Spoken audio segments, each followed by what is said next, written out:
ইসলামী আন্দোলন বাংলাদেশের নারী কর্মীদের উপর হামলা করেছে জামায়াত কর্মীরা। এবার এমনই অভিযোগ উঠেছে ভোলার চরফ্যাশন পৌরসভার ৬ নম্বর ওয়ার্ডের জামায়াত কর্মীদের বিরুদ্ধে। এই হামলায় ইসলামী আন্দোলন বাংলাদেশের প্রার্থী মাওলানা এ.কে.এম. কামাল হোসেনের মেয়ে মারিয়া কামাল সহ ৩ জন আহত হয়েছেন বলে দাবি করেন তারা।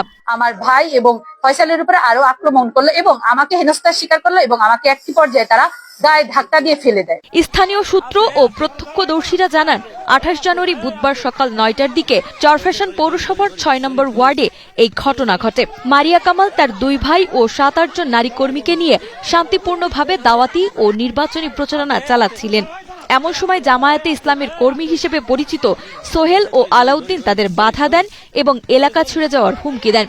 এক পর্যায়ে বাকবিতণ্ডার জেরে হামলার ঘটনা ঘটে বলে জানান মারিয়া কামাল। দুটি জামাতের ভাই অকথ্য ভাষায় বিভিন্ন রকমের অকথ্য ভাষায় কথা বলা শুরু করলো এবং তারা আমাদেরকে বাধা প্রদান করলো আমাদের দাওয়াতি কাজে। নতুন রিন গভীর থেকে পরিষ্কার করে কাপড়কে রাখে নতুনের মতো উজ্জ্বল। নতুন রিন অ্যাডভান্স পাউডার। তারপর যখন আমার এই দাওয়াতি কাজে বাধা প্রদান করলো, আমার সাথে ছিল আমার ছোট ভাই এবং আমার একজন ইসলামী আন্দোলনের কর্মী ভাই, তখন তারা সেটাকে বাধা দিল এবং তাদেরকে কিছু বাধা প্রদান করলো যে আপনারা কেন এইভাবে অকথ্য ভাষায় আমাদেরকে গালিগালাজ করছেন এবং মহিলাদেরকে হেনস্থা করছেন। হেনস্থার শিকার তখন আমি হচ্ছিলাম।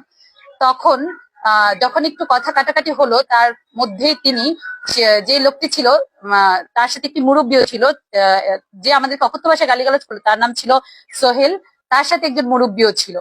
তারপর তিনি যখন আমার ভাই এবং আমার যে কর্মী ছিল সে যখন বাধা প্রদান করলো, আমি তাদেরকে সেখান থেকে নিয়ে এসেছিলাম তাদের কাছ থেকে, যাতে আর কথা না বাড়ায়।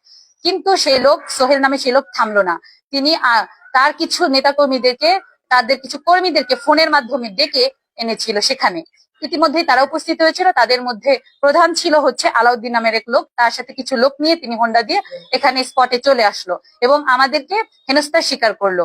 ইতিমধ্যে সে আমার কিছু ভিডিও ক্লিপস নেওয়ার চেষ্টা করলো। তখন আমার কর্মী আমার ভাই তারা দুইজনই বাধা প্রদান করলো এবং তাদের মধ্যে হাতাহাতি শুরু হয়ে গেল।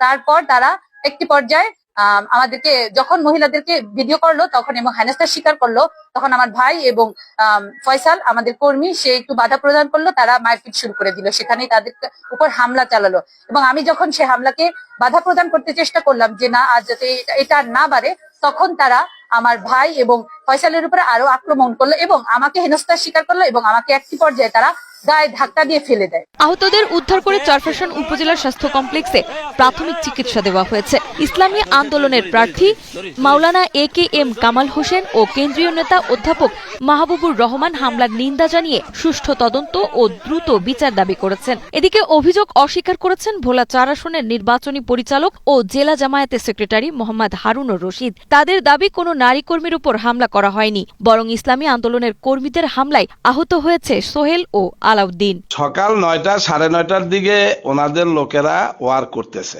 একজন মুরব্বীকে পেয়ে তাকে জামাত ইসলামীর বিভিন্ন বদনাম বলতেছে, পাশে দিয়ে আমাদের ২ জন ভাই যাইতেছে, তারা কিন্তু ওয়ার করে না। তখন তাদের একজন দাঁড়িয়ে বলতেছে, আপনারা একটা দলের বিরুদ্ধে বলার দরকার কি, আপনাদের ভোট দরকার, আপনারা ভোট চান। এইটা নিয়ে কথা কাটাকাটি হইয়া আমাদের ওই যে আলাউদ্দিন এক মসজিদের ইমাম আমাদের কর্মী, ওকে যুব আন্দোলনের ফয়সাল নাক সই করিয়া দিছে ঘুষি, আর ও এই কথা বলতেছে আর ওদের কথাগুলি ভিডিও করতেছে, মোবাইলটা নিয়ে ভেঙে ফেলেছে। সেখানে এইটা নিয়ে হাতাহাতি হয়েছে। হাতাহাতি হইয়া পুরুষে হাতাহাতি হয়েছে। ওই মহিলা ওখানে দাঁড়িয়ে আছে, নিয়ে তাদের কেউ আহত হয় নাই, বরং আহত হয়েছে তাদের এই যে ফয়সাল ইসলামী যুব আন্দোলনের নেতা, তার আঘাতে সে হয়েছে না। মহিলাদের উপর ওখানে কিছুই হয় নাই।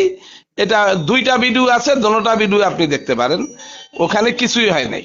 রাজনৈতিকভাবে তারা আমাদের নির্বাচনী ঐক্য থেকে বের হয়ে গেছে, তাই আমাদেরকে একটু হ্যারাসমেন্ট করার জন্য এবং সাথে সাথে জাতীয় নির্বাচনকে বানচাল করার জন্য কয়েকটা দল বিভিন্ন জায়গায় আমাদের বন্ধুদের উপর আক্রমণ করতেছে। আমাদের যে নারী কর্মীরা দাওয়াতে নামে, দাঁড়িপাল্লার সমর্থনের নামে তাদেরকে বাধাগ্রস্ত করছে, হামলা করছে। তো এটাকে এর মাধ্যমে মূলত জাতীয় নির্বাচনটাকে বানচাল করতে চায়। আমরা মনে করি এটা সেই ষড়যন্ত্রেরই একটা অংশ।